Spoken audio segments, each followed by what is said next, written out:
پیٹ میں شدید درد اٹھا تھا اور وہ درد کے مارے فرش پر لوٹ رہا تھا۔ اب سب لوگ بہت پریشان ہو گئے تھے، اس لیے اسے اپنے چھوٹے بھائی کو فاروق کو ہاسپٹل لے کر جانا پڑا، لیکن اب وہ ٹھیک ہے، کافی بہتر ہے۔ ڈاکٹر نے اسے دوائی دے دی ہے اور اب وہ اپنے کمرے میں آرام کر رہا ہے۔ یہ سن کر مجھے خود پر ہی شرمندگی ہوئی کہ رات میں نے سہیل سے ناراضگی کا اظہار کیا اور مجھے پتہ ہی نہیں تھا کہ حالات کیسے چل رہے ہیں اور ان پہ کیا بیت رہی ہے، اور ایک دفعہ بھی نہیں یہ سوچا کہ گھر میں کوئی بڑا مسئلہ بھی ہو سکتا ہے۔ خیر، سارا دن سہیل کا ولیمے کی تیاری میں گزر گیا اور میں بھی پارلر میں مصروف رہی۔ ولیمے کی تقریب بھی بہت اچھے سے ختم ہوئی اور ہم دونوں میاں بیوی ایک دوسرے کا ہاتھ تھامے کمرے میں چلے گئے۔ اس سے پہلے کہ ہم دونوں میں آپس میں کوئی بات کرتے یا کوئی فرصت کے پل گزارتے، پھر وہی شور مچنا شروع ہو گیا۔ ایک دم سے اتنا شور مچا اور سہیل ایک بار پھر مجھے چھوڑ کر پریشانی کے عالم میں کمرے سے باہر بھاگ گئے۔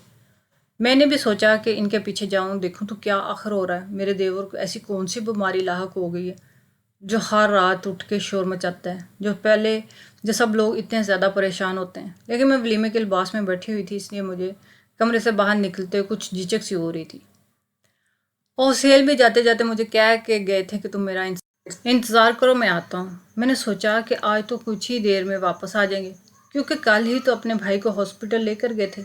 لیکن پھر وہی حساب کتاب، ان کا انتظار کرتے کرتے آج پھر میں سو چکی تھی اور وہ واپس نہیں آئے۔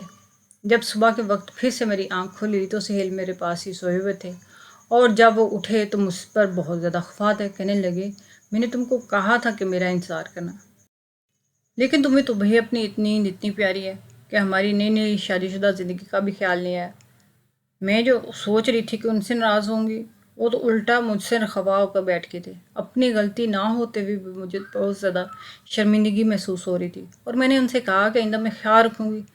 میں بہت زیادہ تھک گئی تھی ولیمے کی تقریب کی وجہ سے، اس لیے مجھے شاید جلدی نیند آ گئی تھی۔ یہ سن کر سہیل کا رویہ بہتر ہو گیا، لیکن پھر بھی مجھے لگا کہ وہ کچھ ناراض ہیں۔ شادی کا گھر ہونے کی وجہ سے گھر مہمانوں سے بھرا ہوا تھا، ہر طرف مہمان ہی مہمان اور شور شرابہ ہو رہا تھا۔ صبح ہوتے ہی سب رشتہ دار آ جاتے اور شام ڈلتے واپس جاتے۔ ایسے میں دن بھر سہیل گھر سے باہر ہی رہتے اور میں عورتوں کی محفل میں سب کے درمیان رہی۔ مجھے سارا دن سہیل کی شکل نظر نہ آئی۔ ہماری شادی کو 2 دن گزر چکے تھے، لیکن ہم دونوں میاں بیوی کے درمیان ابھی تک اپنی جگہ قائم تھی۔ میرے سسرال والوں نے بھی اس بات سے اچھی طرح واقف تھے، لیکن ان کے باوجود وہ ہم دونوں میاں بیوی کو ایک دوسرے کے ساتھ وقت گزارنے نہیں دے رہے تھے۔ میرے اندر ایک الاؤ سا دہک رہا تھا۔ شادی کو لے کر میں نے جتنے سپنے سجائے تھے، ان کی کرچیاں میری آنکھوں میں اب چبھ رہی تھیں، اور نہ جانے کیوں بار بار میری آنکھوں میں پانی آ رہا تھا۔ میں اپنا ضبط کا بندھن باندھے سارے گھر میں یہاں وہاں چکراتی پھر رہی تھی۔ اب تو مجھ سے عورتوں کی محفل میں بیٹھنا بھی نہیں جا رہا تھا۔ میں بس ایک نظر سہیل کو دیکھنا چاہتی تھی کہ جس کے سہارے میں اس گھر میں آئی تھی، وہ مجھے چھوڑ کر جانے کہاں غائب تھا۔ سارا دن گھر میں دیور کی بیماری کو لے کے کوئی بات نہیں ہو رہی تھی، اور میں نے ابھی تک اپنے دیور کو بھی نہیں دیکھا تھا۔ مجھے یہ سوچ کر تھوڑا سکون سا ہو گیا تھا کہ شاید اس کی حالت بہتر ہوگی۔ جب بھی گھر میں کسی نے اس کے بارے میں کوئی بات نہیں کی، پورا دن جلے پاؤں کی بلی بنے رہنے کے بعد جب رات کے 12 بجے مجھے میرے سسرال والوں نے کمرے میں آنے دیا تو میں بے تابی سے کمرے میں آ کر بیٹھ گئی اور سہیل کا انتظار کرنے لگی۔ اب مجھے یہ جدائی برداشت نہیں ہو رہی تھی۔ ہر عورت کی طرح میرے اندر بھی بہت سارے جذبات تھے، اور میں اپنے جذبات سے لڑ لڑ کر تھک گئی تھی۔ ہر عورت کی طرح یہ خواہش ہوتی ہے کہ اپنے شوہر کے سنگت میں کچھ وقت گزارے۔ بہت انتظار کرنے کے بعد جب سہیل کمرے میں آئے تو میں ان کی منتظر تھی۔ مجھے دیکھ کر وہ بہت مسکرائے اور بولے کہ اچھا ہوا تم جاگ رہی ہو، مجھے لگتا تھا کہ شاید تم کل کی طرح سو جاؤ گی۔ خیر، میں نے سہیل سے پوچھا کہ وہ دن بھر کہاں تھے۔ میں تو پورا دن ان کی ایک جھلک نہیں دیکھی تھی، جس پر سہیل نے کہا کہ گھر مہمانوں سے بھرا ہوا تھا اور ایسے میں اچھا نہیں لگتا نا کہ گھر کی عورتوں کے درمیان آ کر میں بیٹھ جاؤں، اسی لیے وہ سارا دن اپنے دوستوں میں گزار کر آ گئے تھے۔ ابھی وہ مجھ سے بات ہی کر رہے تھے کہ پھر سے وہی سلسلہ شروع ہو گیا۔ پورے گھر میں شور مچ گیا تھا۔ سہیل جیسے باہر جانے لگے اور میں نے ان کا ہاتھ پکڑ کر روک لیا اور ان سے کہا کہ گھر میں اور بھی تو لوگ ہیں، آپ کا جانا ضروری تو نہیں۔ یہ سن کر سہیل ایک دم ہی غصے میں آ گئے اور کہنے لگے، تمہاری خاطر میں اپنے رشتوں کو نہیں چھوڑ سکتا۔ تم فضول کی باتیں نہ کرو اور اپنا منہ بند کر کے کمرے میں ہی بیٹھی رہو۔ میں نے سہیل سے پوچھا کہ آپ کا بھائی کو ایسی کون سی بیماری ہے جو رات ہوتے ہی ان کے پیٹ میں درد ہونے لگتا ہے، اور دن بھر تو وہ گھر میں ایسی کوئی بھی بات نہیں دیکھی جاتی اس کے بارے میں۔ سہیل نے ایک قہر بری نگاہ سے مجھ پر ڈالی اور بغیر جواب دیے کمرے سے باہر نکل گئی۔ میں ساری رات پھوٹ پھوٹ کر روتی رہی، لیکن وہ واپس نہ آئے۔ شادی کی شروعات وہ دن جو میاں بیوی کے محبت اور الفت کے دن ہوتے ہیں، جب ان کے درمیان انڈرسٹینڈنگ پیدا ہوتی ہے، ہمارے وہی دن لڑائی جھگڑے کی نظر ہو گئے تھے۔ ساری رات تکیہ بھگونے کے باوجود مجھے قرار نہیں آیا تھا۔ رو رو کر میری آنکھیں سرخ ہو چکی تھیں اور میں نے کمرے کا سارا سامان ادھر ادھر پھینک دیا تھا۔ عام طور پر میرا غصہ جلدی ٹھنڈا ہو جاتا تھا، لیکن اس دفعہ تو میرے اندر جیسے ایک آگ بھڑک رہی تھی جو بجھنے کا نام ہی نہیں لے رہی تھی۔ میں جاننا چاہتی تھی کہ میرے دیور کے پیٹ میں ایسی کون سی درد اٹھتی ہے جو صرف سہیل کی موجودگی میں ہی ٹھیک ہو سکتا ہے۔ میرے اور سہیل کے درمیان بات چیت بالکل بند ہو گئی تھی، اور نہ وہ مجھ سے بات کر رہے تھے اور نہ میں ہی ان سے کوئی بات کر رہی تھی۔ صبح میں نے سیدھے سیدھے اپنی ساس سے پوچھ ہی لیا تھا کہ فاروق کو ایسی کون سی بیماری ہے جو پورا گھر ایک دم ہی شور مچا دیتا ہے، جبکہ پورا دن وہ بالکل ٹھیک رہتا ہے اور نظر بھی نہیں آتا۔ یہ سن کر میری ساس مجھے بہت ہی عجیب نظروں سے دیکھنے لگی اور بنا کوئی جواب دیے اپنے کمرے میں چلے گئی۔ مجھے اب یہ گھر بہت ہی پراسرار لگنے لگا تھا، جیسے جس سے بھی رات کے حوالے سے بات کرتی وہ خاموش ہو جاتا یا بات ہی بدل دیتا۔ نہ جانے میرے دیور کو ایسی کون سی بیماری تھی جس کی پردہ پوشی کی جا رہی تھی۔ گھر میں سہیل کی 2 بہنیں چھوٹی بھی تھیں اور ایک چھوٹا بھائی تھا، لیکن سب کا ہی رویہ کچھ عجیب سا تھا۔ سہیل کا چھوٹا بھائی تو ہر وقت کمرے میں ہی بند رہتا۔ میں جب سہیل سے اس کے بارے میں پوچھتی تو وہ یہی کہتے اس کی طبیعت ٹھیک نہیں ہے، اس لیے وہ کمرے کے اندر بند رہتا ہے، لیکن کبھی یہ نہیں بتاتے کہ دراصل اسے بیماری کیا ہے۔ میری شادی کو 1 ہفتہ ہو چکا تھا اور اس پورے 1 ہفتے میں نے اور سہیل نے کوئی رات ایک ساتھ نہیں گزاری تھی۔ گھر میں ہر رات ہی شور اٹھتا اور سہیل ہر بار مجھے چھوڑ کر باہر چلے جاتے، اور اب تو مجھے لگتا تھا کہ میں اس کی عادی ہو چکی ہوں۔ جب تک سہیل کمرے میں آتے تب تک میں سو چکی ہوتی۔ دن بدن ہمارا رشتہ مردہ ہوتا جا رہا تھا اور سہیل کے گھر والوں کا رویہ بھی عجیب ہوتا جا رہا تھا۔ سہیل کے ابا کا تو سارا دن مجھے نظر ہی نہیں آتے تھے، اور مجھے تو یہ بھی نہیں پتا تھا کہ وہ رات کے کس پہر گھر لوٹتے ہیں۔ میں نے صرف شادی کے دن انہیں ایک جھلک دیکھی تھی اور اس کے بعد کبھی دوبارہ نہیں دیکھا تھا۔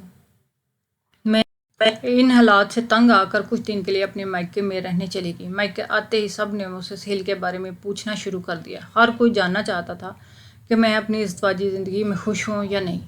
میں اپنے ماں باپ کو پریشان نہیں کرنا چاہتی تھی، اس لیے میں نے سب کے سامنے سہیل کا بھی بھرم رکھ لیا اور سب کو یہی بتایا کہ میں اپنی زندگی میں بہت خوش اور مطمئن ہوں۔ 2-4 دن گزرنے کے بعد سہیل مجھے واپس لینے کے لیے آ گئے۔ سہیل کو دیکھ کر مجھے بہت خوشی ہوئی تھی، لیکن کہیں نہ کہیں مجھے اس بات کا بھی اندازہ تھا کہ ہماری زندگی اسی ڈگر پر چلنے والی ہے۔ سہیل کا سارا راستہ میرا بہت خیال رکھا گیا، مجھ سے باتیں کی اور میرے لیے گجرے بھی خریدے۔ میں پہلی بار ان کی یہ محبت بھرا رویہ دیکھ رہی تھی اور میرا دل نہیں چاہ رہا تھا کہ ہمارا گھر آئے۔ میرا بس دل چاہ رہا تھا کہ ہم اسی طرح سفر میں زندگی گزار دیں۔ لیکن آدھے گھنٹے میں ہم گھر پہنچ گئے تھے۔ سب لوگ اپنے اپنے کمروں میں بند تھے۔ عام طور پر بھی سب لوگ اپنے اپنے کمروں میں ہی بند رہتے ہیں، لیکن نہ جانے آدھی رات کو سب کو کیا مصیبت پڑ جاتی ہے کہ میری اور سہیل کی زندگی کو برباد کرنے کے لیے شور مچانے نکل آتے ہیں۔ کبھی کبھی تو مجھے یہی لگتا کہ میرے سسرال والے چاہتے ہی نہیں ہیں کہ میں اور سہیل اپنی شادی شدہ زندگی میں خوش ہو جائیں۔ میرا دل چاہ رہا تھا کہ آج میں اور سہیل بس ایک ساتھ ہی رہیں اور کوئی ہمارے درمیان بالکل بھی نہ آئے، لیکن رات ہوتے ہی وہی شور شرابہ ہنگامہ شروع ہو گیا۔ میں نے سہیل سے صاف صاف کہہ دیا کہ وہ اگر آج مجھے چھوڑ کر گئے تو پلٹ کر واپس میرے پاس نہ آئے۔ سہیل نے کچھ دیر مجھے دیکھا اور پھر میرے پاس ہی بیٹھ کے آہستہ آہستہ شور بڑھنے لگا۔ مجھے سمجھ نہیں آ رہی تھی کہ فاروق کو دوا دینے کی بجائے سب شور کیوں مچا رہے ہیں۔ یہی بات میں نے جب سہیل سے پوچھی تو وہ نظر چرا گئے اور کہنے لگے، میں نہیں گیا نا آج تمہیں چھوڑ کر، تو تم بھی باہر دھیان نہ دو بلکہ مجھ سے بات کرو۔ لیکن کچھ ہی دیر میں آوازیں اتنی بڑھ گئیں کہ مجبوراً سہیل کو میرا ہاتھ چھڑوا کر جانا پڑا۔ آج تو میں کمرے میں رہنے والی نہیں تھی، بس اب اس قصے کو آریہ پار ہونا تھا۔ آخر باقی گھر والے کیوں فاروق کو نہیں دیکھ سکتے؟ کیا فاروق صرف سہیل کی ذمہ داری تھی؟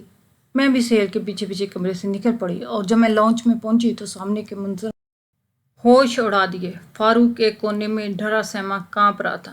میری دونوں نندیں زور زور سے رو رہی تھیں، ان کے رونے کی آوازیں بھی میرے کمرے میں آیا کرتی تھیں اور مجھے لگتا تھا کہ شاید وہ فاروق کی وجہ سے روتی ہیں۔ لیکن آج مجھ پہ یہ بھید کھلا وہ جان کر میں لرز کر رہ گئی۔ آج مجھے سمجھ آ رہا تھا کہ اس گھر کا ماحول اتنا عجیب کیوں تھا اور کیوں سب ہر وقت اپنے کمرے میں چھپے بیٹھے رہتے۔ مجھے لانچ میں دیکھ کر سہیل کے چہرے پر شرمندگی کے آثار نمایاں ہو گئے اور میں جان گئی تھی کہ کیوں وہ آج تک مجھے چھوڑ کر کمرے سے فوراً بھاگ جاتے تھے۔ وہ نہیں چاہتے تھے کہ میں کبھی سچائی جانوں، اسی لیے مجھے کمرے سے نکلنے کے لیے بھی منع کر دیتے تھے۔ لیکن آج جیسے ہی میں لانچ میں پہنچی تو دیکھ کر حیران ہو گئی، میری آنکھیں کھلی کی کھلی رہ گئیں کہ میرے سسر ہاتھ میں لکڑی اٹھائے میری ساس کو مارنے کے در پر تھے اور فاروق سمیت میری دونوں چھوٹی نندیں چیخیں مار مار کر رو رہی تھیں۔ سہیل اپنے ابا کو روکنے کی ناکام کوشش کر رہے تھے۔ میرے سسر کسی نہ کسی طرح میری ساس کو لکڑی مار رہے تھے اور ساتھ ساتھ گالیاں بھی دیتے جا رہے تھے۔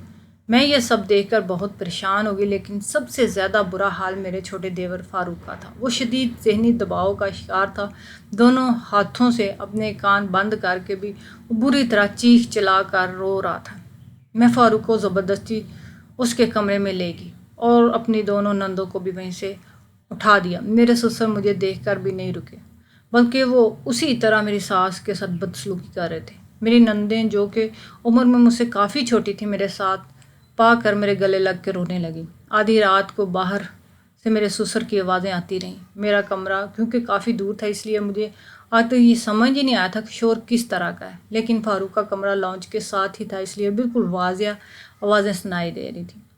جب کچھ گھنٹوں کے بعد باہر سناٹا سا چھا گیا تو سہیل میرے پاس فاروق کے کمرے میں چلے آئے۔ اپنی دونوں بہنوں کو تسلیاں دے کر انہوں نے سونے کے لیے بھیج دیا اور خود فاروق کے پاس ہی بیٹھ گئے۔ فاروق کے بالوں میں آہستہ آہستہ ہاتھ پھیرتے ہوئے وہ اسے پیار سے سمجھا رہے تھے، جبکہ ان کی اپنی آواز ایک عجیب سا کرب اور بے بسی تھی۔ تھوڑی دیر میں فاروق ان کا ہاتھ پکڑ کر سو گئے تھے۔ جب اس کی نیند گہری ہوئی تو فاروق سے اپنا ہاتھ چھڑوا کر وہ میرے ہمراہ کمرے میں چلے آئے۔ بہت دیر تک سر جھکائے میرے سامنے بیٹھے رہے۔ جب سہیل نے سر اٹھایا تو ان کی آنکھیں شدید ضبط میں سرخ ہو رہی تھیں اور ان کا ماتھے کی نسیں تنی ہوئی تھیں۔ میں بے ساختہ ان کے پاس چلے گئی اور ان کا ہاتھ اپنے ہاتھ میں مضبوطی سے تھام لیا اور کچھ آنسو ان کی آنکھوں سے جھلک پڑے۔ جب وہ کچھ نارمل ہوئے تو خود ہی بتانے لگے کہ ان کا ابا ہمیشہ ان کی ماں پر ظلم کرتے آئے تھے۔ سہیل نے بچپن ہی سے اپنی ماں کو مار کھاتے دیکھا۔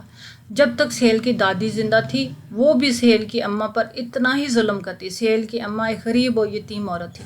وہ سہیل کے دادا کی دوست کی بیٹی تھی اور سہیل کے دادا نے اپنی مرضی سے انہیں اپنی بہو بنا لیا تھا۔ سہیل کے ابا اور دادی اس رشتے سے کبھی خوش نہیں تھے، لیکن وہ سہیل کے دادا کے فیصلے کے آگے مجبور تھے۔ جیسے ہی سہیل کا دادا کا انتقال ہوا ان کی اماں ظلم کی چکی میں پس گئیں۔ سہیل کے ابا اور دادی کو اپنی نفرت کو باہر نکالنے کا موقع مل گیا تھا، کیونکہ جب تک دادا زندہ تھے وہ دونوں اماں کو ایک لفظ بھی نہ کہتے تھے۔ سہیل کے ابا تو ان کی اماں کو کب کا چھوڑ دیتے، لیکن سہیل کی پیدائش نے ان کے پیروں میں بیڑیاں ڈال دی تھیں اور یوں وہ سہیل کی اماں کو زبردستی جینے لگے تھے۔ دن بدن وہ سہیل کی اماں کو پہلے سے زیادہ مارتے۔ پہلے تو دن بھر تشدد کا سلسلہ جاری رہتا، لیکن سہیل نے بتایا کہ جب سے ہماری شادی ہوئی ہے نا تو ان کے ابا نے سہیل کی لاکھ منتوں کی وجہ سے دن میں گھر آنا چھوڑ دیا۔ وہ سارا دن باہر رہتے ہیں گھر سے، لیکن رات کو جیسے گھر آتے ہیں اپنی فطرت سے مجبور ہو کر اماں کو مارنے لگتے ہیں۔ فاروق گھر کے اس ماحول کی وجہ سے نفسیاتی مریض بن چکا ہے، جبکہ سہیل کی چھوٹی بہنیں ہر وقت کمرے میں بند رہتی ہیں۔